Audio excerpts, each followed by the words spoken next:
առավոտ սիրելի հեռուստադիտող 21 TV եթերում իր աշխատանքն է սկսում օրը բարի առավոտյան ծրագիր։ Մեծ սիրով, ուրախությամբ, դրական էներգիայով լցված ես եւ Վրեժը եկել ենք որպեսզի մեր առավոտը սկսենք ձեզ հետ միասին, այս պայն առաջարկում ենք լավ ելևէջներով երաժշտություն, որ արթնանանք ու անցնենք առաջ։ Արթնացեք կվերադառնանք։ Դե ինչ լսեցինք երաժշտություն, վստահ ենք, որ արթնացել եք, իսկ եթե չեք արթնացել, արդեն ժամանակն է արթնանալու, օրը մոտենում է կեսօրին, այնպես որ գործերը պետք է հասցնել անել։ Իսկ եթե կան հարցեր, ինչ հագնել, ինչպես հագնվել կամ եղանակին համահունչ գեղեցիկ երևալ, առաջարկում ենք մասնագիտական խորհուրդներին դիմել։ Նաիրա Հարությունյան, նորաձևության այս պահին եթերում է։ Ողջույն, ձեզ հետ կրկին ես եմ Նաիրա Հարությունյանը եւ մենք քայլելու ենք նորաձևության հետքերով։ Բոլորս ցանկանում ենք ունենալ թանկ եւ շքեղ տեսք, բայց ձմռանը դա շատ ավելի բարդ է։ Այնպես այսօր կփորձեմ օգնել ձեզ այդ հարցով։ 2026 թվականը նոր իմաստի, ձևի եւ կանացիության վերադարձն է նորաձևության մեջ։ Մի քանի սեզոն շարունակ գերիշխող ազատ ու չափազանց մեծ սիլուետներից հետո ոլորտը հստակ շրջադարձ է կատարում։ Ուշադրության կենտրոնում կրկին հայտնվում են էլեգանտությունը, կոկիկությունը եւ մարմնի ձևի հանդեպ հարգանքը։ Նորաձևությունը դադարում է թաքցնել մարդուն եւ սկսում է ընդգծել նրան։ Սիլուետներ։ Օվերսայզը աստիճանաբար հեռանում է։ Այն ամբողջությամբ չի անհետանում, բայց դադարում է լինել գլխավոր։ Առաջին պլան են գալիս հստակ գծերը, ընդգծված իրանը, ձգված համամասնությունները, կոկիկ ուսագծերը։ Սիլուետները դառնում են կանացի, հավաք եւ մտածված։ Հագուստը կրկին նստում է մարմնի վրա, այլ ոչ թե կախվում։ Գլխավորը ձևի եւ հարմարավետության հավասարակշռությունն է։ Կանացիություն եւ էլեգանտություն։ 2026 թվականի հիմնական բառերն են կանացիությունն ու էլեգանտությունը։ Դրանք արտահայտվում են մանրուքներում՝ հոսուն գծեր, փափուկ դրապիրումներ, միդի երկարության կիսաշրջազգեստեր եւ զգեստներ, նուրբ գոտիներ, նազելի բացվածքներ։ Կանացիությունը այլևս հավասար չէ բացահայտությանը։ Սա հանգիստ վստահություն է, զուսպ սեքսուալություն եւ լուր շքեղության էսթետիկա։ Գույներ եւ գործվածքներ։ Գունային պալիտրան աջակցում է այս էսթետիկային։ Կաթնագույն, բեժ, փոշոտ վարդագույն, մոխրագույն մարգարտյա, խորը սև, գործվածքների մեջ առաջնային է որակը, մետաքս, բուրդ, քաշմիր, բարակ տրիկոտաժ, մատե կաշի, տեքստուրան ավելի կարևոր է, քան դեկորը։ 2026 թվականի հիմնական իրերը։ Պիկի վրա են Իրանին ընդգծված ժակետները, իրանային շերտով զգեստերը, մատիտի եւ աձևի կիսաշրջազգեստերը, ուղիղ տաբատները իդեալական նստվածքով, նուրբ կոշիկներ կարուն կրունկներով։ Սա նորաձևություն է, որը նախատեսված է երկարաժամկետ օգտագործման համար։ Ինչն է մնում անցյալում։ Հեռանում են անշնորհք ձևազուրկ օվերսայզը, չափից դուրս անփութությունը, գաղափար չունեցող հագուստը, տրենդ հանուն տրենդի։ Եզրակացություն։ 2026 թվականը ժամանակ է, երբ ոճը կրկին խոսում է ճաշակի մասին։ Կանացիությունն ու էլեգանտությունը դառնում են նոր նորմա։ Նորաձևությունը վերադարձնում է ձևը, գեղեցկությունն ու վստահությունը առանց ավելորդ աղմուկի։ Ինչպես հասկացանք, նորաձևության իրական աղմուկը հենց լրության մեջ է։ Ձեր հետ Նաիրա Հարությունյանն էր։ Մնացեք բարով։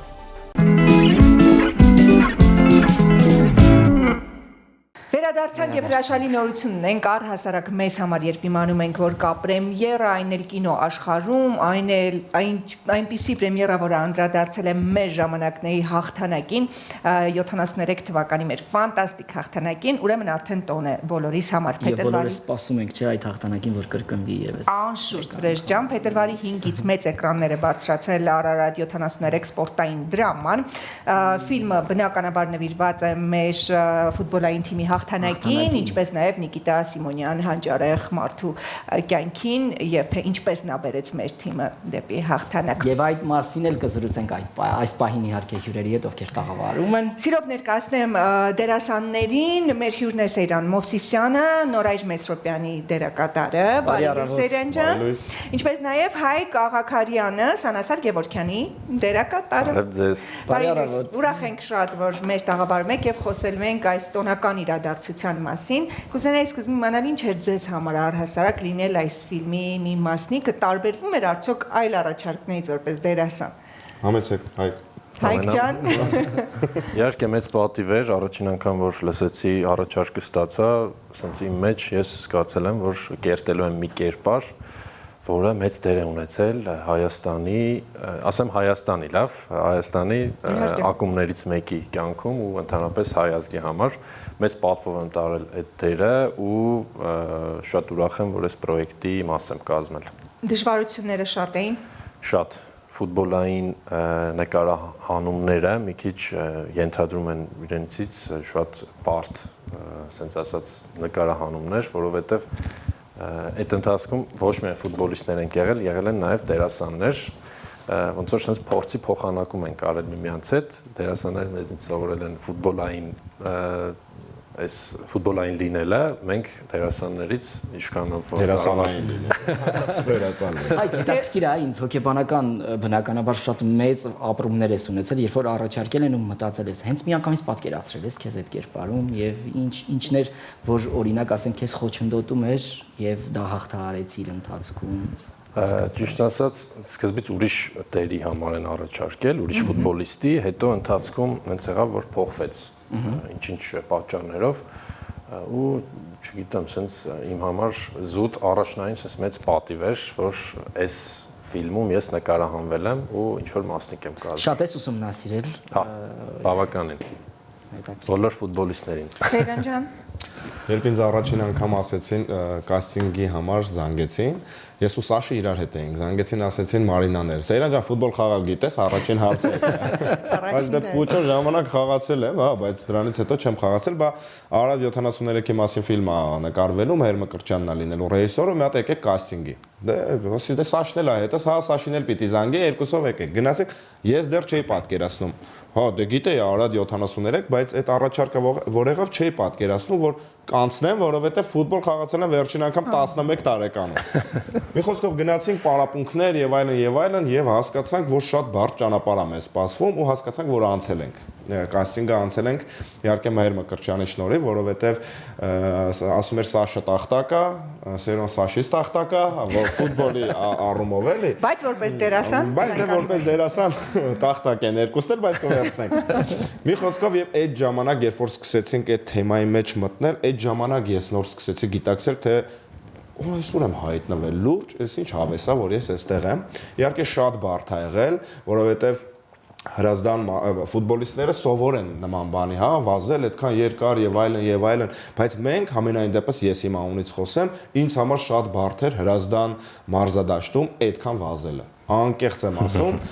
բայց այդ որ գիտես ինչի համար ես նկարվում, ինչ ես անում, այդ մի տեսակ sense ուժ էր տալի, որովհետեւ իրոք շատ հոգնածուցիչ էր այդ ամենից, այսինքն դուբլեր, մի բանը տարբեր անգամ, տարբեր ռակուրսներից եւ այլն, ու այդ ամեն ինչը վազելու հետ էր կապված։ Իսկ ես վերջին անգամ նորից եմ ասում 11 տարեկանում էի այդքան վազել։ Նկարանումները շատ դժվար էր, ծանր էր, բայց գիտեք ամենակարևորը, որ թիմի մեջ քիմիան տեղի ունեցավ ու մենք տղաներով շատ մտերմացանք իրար հետ, ֆուտբոլիստները դերասանների հետ շատ մինչև հիմա ընկերություն ենք անում եւ ֆիլմի ամենակարևոր բաներից մեկը ինձ համար, որ ինձ ծանոթացրեց այսքան հրաշալի մարդկանց հետ, ում հետ ես հիմա ընկերություն եմ անում, այս նաև իմ երկրորդ ձեռքբերումն է ֆիլմի ընթացքում։ Ֆիլմը առաջին ձեռքբերում, հա, երկրորդը ընկերներ, որ ես ունեցա, այդ շատ կարևոր էր, որ այդ քիմիան եղավ։ Եվ կարծում եմ դա շատ նաև գալիս է Մհեր Մկրտչյանից, որ կարողացավ այնպիսի մթնոլորտ ստեղծել հրապարակում, որ բոլորս իրար հետ նենց մտերմացանք, որ ֆուտբոլիստը ոնց ասեց Հայկը օգնում էր մեզ, որ մենք այդ ֆուտբոլային տեսարանները ստանանք, մենք օգնում ենք, որպեսզի իրենք դերասանական ու համբերատար սպասում ենք։ Հա, ու սպասում ենք, այսինքն ստացվեց իմ մոտ, Սերոն սպասում էր, որ իմ մոտ ստացվի, ես սպասում եմ, որ Սերոյի մոտ ստացվի, շատ կարևոր է։ Ու Սաշի այդ Իշտոյանը, որ գոլ է խփում, հաղթական գոլը, քանի անգամ նկարեցինք։ Բայց երևի 10 պլյուս դուբլ եղել է, իսկ դաշտում կար 22 պլյուս մարդ, բոլորը համբերատար սպասում են, որ Սաշի մոտ ստացվի Սաշի մոտ, այո, ու այդ գոլի ձևն էլ շատ բարդ էր, էլի իրականում խփել։ Թե ոնց է, հա, եղել հարվածը։ Իշտոյանի վերջին այդ գոլը խփելը իրոք sense փորձելուց էլ շատ բարդ է։ Սպասել ենք համբերատար մինչև։ Հա, կարևորը այդ քիմիան եղավ տղաների մեջ եւ ամբողջ դե իհարկե ինչ եմ ասում տղաներ, որտեվ հիմնականում մեր տեսարանները իրար հետ էր եւ մենք առավոտից երեկո իրար հետ էինք, առավոտվա 4-ից գնում էինք մինչև ուշ երեկո, բայց այդ ամեն ինչը համենայն դեպս իմ համար շատ sense հրաշալի մի հատ շրջան էր, ձեռքբերում էր, որ ու դե պրեմիերան նայելուց հետո հասկացանք, որ հաստատ արժեր է։ Իսկ շրջանը ավարտվեց, ֆուտբոլն ավարտվեց, թե հիմա արդեն Գնում եք սովորություն է դարձել, գնում եք խաղալ։ Գիտեք, ֆիլմից հետո արդեն 6 ամիսա փորձում ենք խաշ ուտել կազմակերպել եւ ֆուտբոլ խաղալ կազմակերպել։ Տեսնեք ֆիլմը յուրահատուկ մագիա ուներ, որ բոլորիդ հավաք։ Կարծում եմ վարպետը պետքա կանչի ձեզ բոլորիդ, որպեսզի միանգամից գործերը թողնենք։ Եվ կարծում եմ մեզ համար, հայերիս համար շատ կարևոր էր այս թեմային անդրադառնալը, որովհետև սա մեզ համար վաղուց պետք է անդրադառնանք, բացի վաղուց ինքը այն բանն ա եղել, որ ամբողջ հայազգին հավաքել է իր շուրջը, այդ հաղթանակի շուրջը։ Երբ որ հիշում են յուրաքանչյուր հայ, թեկուզ մեր սերունդը, չէ, այսինքն այն սերունդները, որոնք որ անցել են, ով հիշում է ոնց որ համախմբվի, այսինքն նա միանա այդ ամեն ինչին։ Մի քիչ վատ է, որ մեր սերունդը իհարկե այդքան էլ ծանոթ չի։ Չենք տեսել։ Այո, այն մարդիկ, ովքեր ֆուտբոլի հետ կապ ունեն, կարող է, բայց օրինակ շատ մարդիկ կարող է չիմանան էլ, որ Արարատ, կամ էլ sense պրոստը լսած լինեն։ Ես ուզում եմ, որ բոլորը գնան, նայեն այդ ֆիլմը, որովհետև բացի ֆուտբոլային ֆիլմ լինելուց նաև մեր պատմությունն է, որ եւ ապացույցը, որ հայերը կարող են միասին լինել։ Եւ կարող են միասին հաղթել։ Որովհետև միշտ սպորտում մենք խոսում ենք անհատների մասին, հա, դա կլինի ծանրամարտիկներ, շախմատիստներ եւ այլն։ Այս պարագայում իսկապես թիմային հաղթանակ է ու սա շատ այս օրերին ավելի քան բոլորիս համար անհրաժեշտ է։ Կուզենայի խոսել կերպարանափոխությունների մասին։ Մեկ այլ բան է, երբ դու ուղակի կերպար ես կերտում հորինված, մեկ այլ բան է, երբ կոնկրետ մարդու ես մարմնավորում ու վստահաբար թե նկարչական ձևով, թե հագուստային դուք փոխվում եք, հա։ Մի քիչ կպատմեք այս process-ի մասին։ Ուրեմն ես Իսպանիայում էի, երբ պիտի իմ սանրվածքը փոխեի։ Գնացի Վարշավիրանոց, դե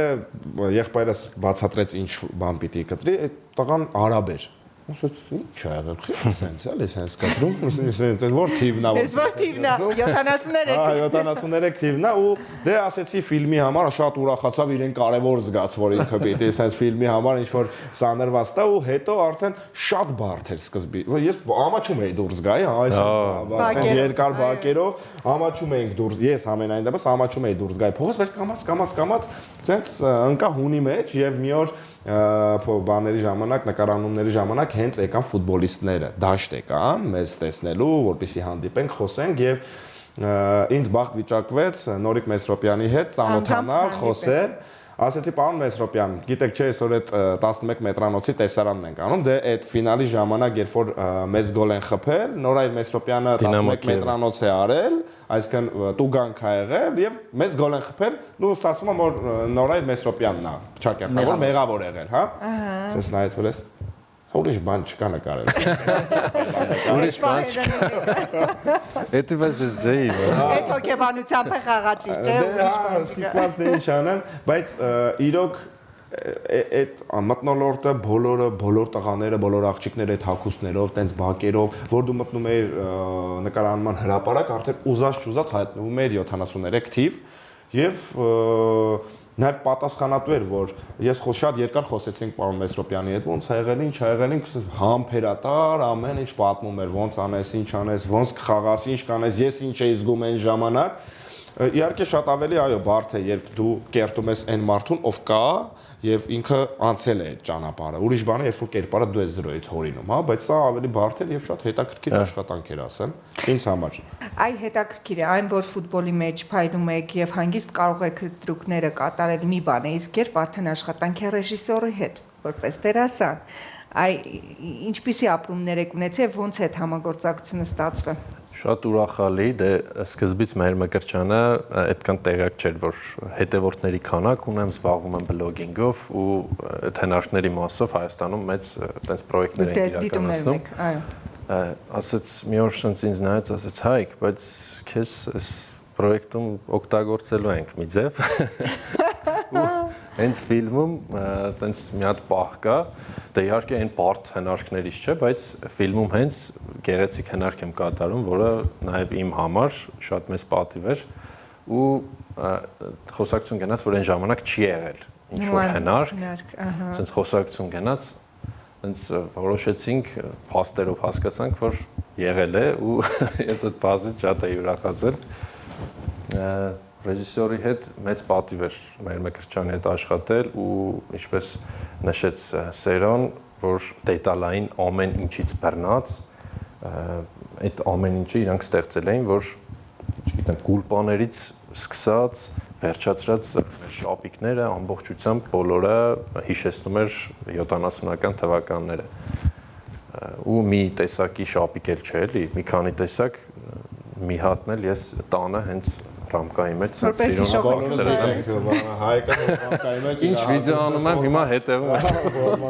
Ինչ հետաքրքիր է։ Որքանով հեշտ հաղթահարեցիք լեզվի բարիերը, որովհետև ի վերջո լեզուն ռուսերեն էր, բայց դուք հայ դերասան եք։ Ես մինչև պարոն Մկրտչյանը ասում է խոսալուց Բացի որ ֆուտբոլի մեջ տաղտակ ես, Ռուսաստանի մշակույթի նախարարությունը հենց լսում է ուզում արագ ալիքը փոխի։ Ես շատ ակցենտով եմ ռուսերեն խոսել։ Չգիտեմ հիմա ինձ կպահեն թե տանիրովկա կանեն ինձ։ Այն ինձ համար շատ դժվար էր։ Բայց Նորիկ Մեսրոպյանն էլ է, չէ՞, ինձ թվում է դες խոսել։ Ես նորմալ է, հայերը խոսել են ակցենտով։ Ես ավելի լավ անգլերեն եմ մոտ ստացվում, քան ռուսերեն, բայց դե հիմա չգիտեմ ոնց կլինի։ Ինձ համար շատ բարդ ա եղել համենայն դեպս, որովհետև Եվ բարդ է, որովհետև քանի որ չես մտածում այդ լեզվով, չես կարողանում նաև ինչ որ սիտուացիոն իմպրովիզ անել, հա։ Իսկ պարոն Մկրտչյանը ասում է ինչ ուզում եք արեք։ Մտքով թռնել ուրիշ տեղ, հա։ Ինչ ուզում եք արեք, դուք 11 հոգով տղեկով ընկերներ եք իրար հետ ինչ որ տեքստեր կարող է, եթե ուզենաք կարող եք անցնել ինչ որ բաներ էլ ասեն, այսինքն ազատ եք, բայց չէի կարող, որովհետև չէի կարողանում։ Մի րոպե նախ տեքստը հիշեմ, տեքստը հազիվ եմ կարողանում ասել։ Չէի խոսում ես։ Դրա համար այդ երբ որ ցենց պարապմունքներն էր նկարվում, մենք հայերեն էինք խոսում։ Օրինակ իշտոյան պաստուր, էստուր, ենտուր ռուսերեն չէինք խոսում, որպեսզի ավելի բնական լիներ։ Ինձ համար այդ լեզվի բարիերը իրոք շատ բարդ է եղել։ Բայց նաև նշենք, որ մինչև նկարահանումները մենք ինչքան պարապեցինք։ Հա, չիտկաների են գնացել, բան են կարել, պարապել ենք ֆուտբոլային տեսարաններ։ Մենք պարապել ենք, որ այս փորձի փոխանակումը լինի էլի մինչև ֆիլմը։ Հա, դարելի ժամանակ։ հատուկ մարզիչներ կային, ովքեր մեզ սովորացնում էին այդ ամեն ինչը։ Ամիս ու կես գնացել էինք պարապմունքների ամեն օր, հետո գնացինք բոքսի պարապմունքների, կռվի տեսարան պիտի լիներ, այսինքն բացի բուն նկարահանումը, նաև մենք ամիս ու կես 2 ամիս առաջ նախապատրաստվել ենք դրան, եւ իրոք ես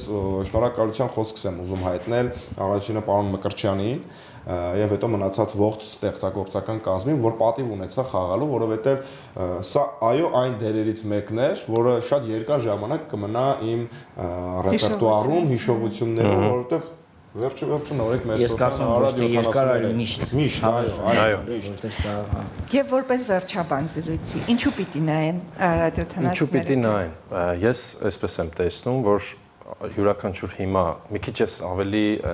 հիմիկվա ժամանակներ եմ ուզում գնամ։ Պետք է երեխան տեսնի, որ այսպիսի բան է եղել։ Հնարավոր է դա։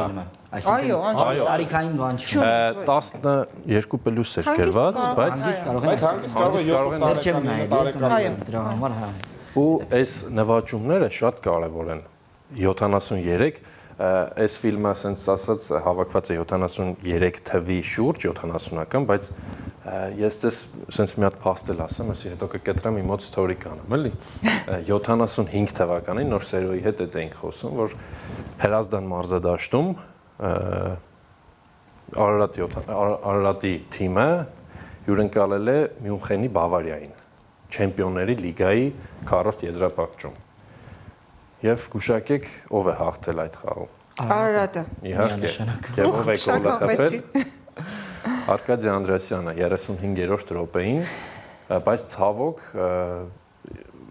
իրանց դաշտում մենք 2-0 հաշվով որ պարտվել ենք, ընդհանուր հաշվով դուրս ենք մնացել, բայց պատկերացրեք դուք Չեմպիոնների լիգայի 4-րդ եզրափակում հայտնվելը ինչ մեծ տիտղոս է։ Այդ չգիտեմ, չեմ կարող բացատրեմ ձեզ։ Ու միակ պարտությունը, որ Մյունխենի Բավարիան կրել է, այդ եղել է Արարատից։ Մի հատ էլ լավ փաստ ասեմ, ռմբարկուները Չեմպիոնների լիգայի այդ տարվա եղել են Մարկարովը եւ լեգենդար ֆուտբոլիստ Մյունխենի Բավարիայի Գերտ Մյուլլերը։ Երկուսով կիսել են առաջին տեղը։ Այս շատ մեծ ցուցանիշ է, որը մեր մատաղ սերունդներ պետք է իմանան։ Պետք է իմանան։ Սերյան ինչու պիտի նայեն Արարատ 73-ը։ Արարատ 73-ը պիտի նայեն, որ եւս մեկ անգամ համոզվեն, որ հայերը եթե ուզում են հաղթում են եւ կարողանում են միասնական լինել այդ հաղթանակի ժամանակ։ Եվ նաեւ ասում եմ մարմինս փշակաղում է իհարկե, չգիտեմ ինչի, բայց այդ այն ամենակարևոր հաղթանակներից մեկն է, որը պիտի մեր այսօրվա սերունդին ցույց տա, որ ունեցել ենք եւ եթե ուզենաք նորից կունենանք։ Այս հույսը շատ կարևոր է։ Նորից կունենանք այն հաղթանակը, որը որ ունեցել ենք։ Այնպես որ պետք չի հիասթափվել, պետք չի ընկճվել, պետք է միայն հավատալ, որ հայերը շատ բանի կարող են հասնել եւ ունենալ, ինչքան էլ որ կողքից ասեն նո, չեք կարող ունենալ։ Դիտենք ֆիլմի անոնսը այս պահին, որպեսզի հեռուստադիտողներն ավելի հասկանան ինչի մասն է խոսքը։ Никита Павлович, я понимаю, как было тяжело уйти из «Спартака» и остаться без футбола. Арарат – наша главная команда. Теперь тренер Арарата – вы. Мой друг в кои-то веки прилетает на историческую родину. А как я должен был его встречать? Добро пожаловать. Добрый день, Никита Павлович. Давай. Передаю слово нашему новому главному тренеру. Никита Павлович Симонян. Вы же хороший тренер. Да. Без дисциплины мы не сдвинемся с места. Месяц никто не обновлял таблицу. Вам вообще интересно, на каком вы месте? Ваше дело внимательно слушать задачи, играть и выигрывать. Симонян. Кто он вообще такой, чтобы за этого московского выскочку выкладываться? Здесь как бы не «Спартак». Мы играем в игру, в которой «Динамо» чемпион. Сломаем хребет Арарату. Мы будем бороться за победу в чемпионате и за Кубок СССР. Ты с ума сошел такие заявления делать? Вы проигрываете еще до матча. Вперед! Вот здесь проигрываете. Кто чемпион? Арарат. Ты че? Парень, наших бьют! Левон, ты почему меня ударил? Я промахнулся.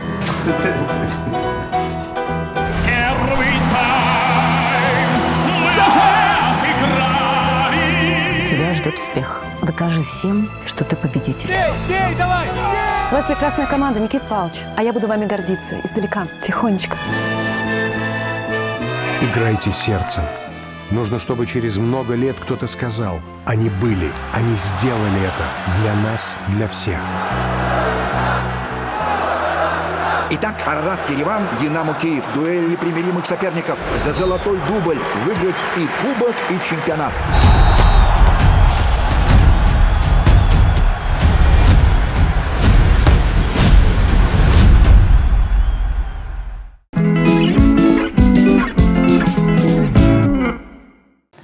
Սիրելիներս, տպավորիչ է իսկապես, ես էլ իմ կողմից ու իմ անունից կարող եմ ասել, ինձ համար էլ է մեծագույն պատիվ լինել փոքրիկ մասնիկ այս մեծ ֆիլմում, գնացեք անշուշտ եւ դիտեք մեծ էկրաններին Արարատ 73-ը ու հավատացեք, որ միասնական մենք կարող ենք հաղթել։ Անայդ միշտ եզրափակելը ես էլ կուզենամ քեզ հարց տամ, քանի որ այդ ֆիլմի մասնիկն ես, քեզ համար ինչպիսի, հա, հետագից թողեց եւ արդյոք երբ որ առաջարկը եղավ հոգեբանորեն, թե ֆիզիկապես ինչ էր սա նշանակում։ Դե երբ առաջարկը եղավ, ես հասկացա, որ չեմ կարող ոչ ֆուտբոլիստ խաղալ, ոչ գնդակ։ Այդ մեկ հասկացա, որ ինչ որ մեկ այլ բան եւ ես կերտեցի Նիկիտա Սիմոնյանի հարևանուհու կերպարը շատ կոլորիտային հետաքրքիր։ Ես կարող եմ ասել, որ Նիկիտա Սիմոնյանի համար։ Ես կարող եմ ասել, որ իմ կողմից ձեռագրային փորձել եմ հենց հայ կնոջ կերպարը ցույց տալ ու այն կոլորիտը, այն ժամանակաշրջանի մաքրությունը, բարությունը, ընկերասիրությունը, պատրաստակամությունը, հպարտության զգացողությունը, որ այն նման մարդ մեր կողքին է եւ տեսեք ուր է հասցնում մեր թիմին, հա, այսինքն շատ այլ հանդիսատես, քանի որ Ռուսաստանի Դաշնությունում էլ պրեմիերան տեղի ունեցել, ինչու ոչ իմ կերպարի շնորհիվ կտեսնի նաեւ ինչպիսին են հայ կանայք եղել այդ ժամանակաշրջանում, որը ոչ պակաս կարևոր է եւ ոգեվորող են եղել թիկունքում, ֆիլմը բարության մասին է, ընկերասիրության մասին է, նվիրվածության մասին է։ Այ պետք է դիտեն, որպեսզի սիրեն, բարի լինեն եւ ընկերասեր դառնան։ Որպեսի նախ զգան այդ կոլորիտը, այն իսկական պատրաստակամությունը եւ ինչպես Սերյանը նշեց, հասկանան, որ դա հնարավոր է։ եթե կա մեծ ցանկություն, այսպես ասած մեր գեների մեջ նորից արթնացնենք այն, ինչ ժամանակին կարողացել ենք անել ու ապացուցել։ Գնացեք ֆիլմը դիտեք, այլ նոր բաներ չենք ասում, որպեսզի հետաքրքիր լինի։ Ընտանիքներով գնացեք եւ դիտեք ֆիլմը, հատուկ շնորհակալություն մեր Մկրտչյանին, Վալերին, ֆիլմի պրոդյուսեր եւ ամբողջ աշխատակազմին, ովքեր թեկուզ մի փոքր լումայով, ունեցել են իրենց ներդրումը այս ֆանտաստիկ ֆիլմը ստեղծելու համար։ Ես հիշեցնեմ, որ մեր հյուրերն էին ֆուտբոլիստ դերասան, բլոգեր Հայկ Աղաքարյանը եւ դերասան Սեյրան Մովսիսյանը, ով նաեւ արդեն ֆուտբոլ է խաղում, վստահաբար սա իմացեք։ Շնորհակալություն ձեզ տղաներ, որ այս առավոտ եկաք ու գոլ խփեցիք մեր եթերում։ Շնորհակալություն ձեզ, հաջողություն։ Սիրելի հեռուստադիտող, այսօր այսքանը, իհարկե յուրաքանչյուրս մեր կյանքում պետք է ունենան գոլառատ կյանք։ Եվ այն միֆը, որ տարածված է վերջին շրջանում, որ հայը չի կարող ֆուտբոլ խաղալ եւ հաղթել, դա պարզապես միֆ է։ Գնացեք դիտեք Արարատ 73-ն ու կհասկանաք դա։ Այսօրվա համար այսքանը, մնացեք բարով, ձեզ հետ վրեժն ու Անահիտն էին առայժմ։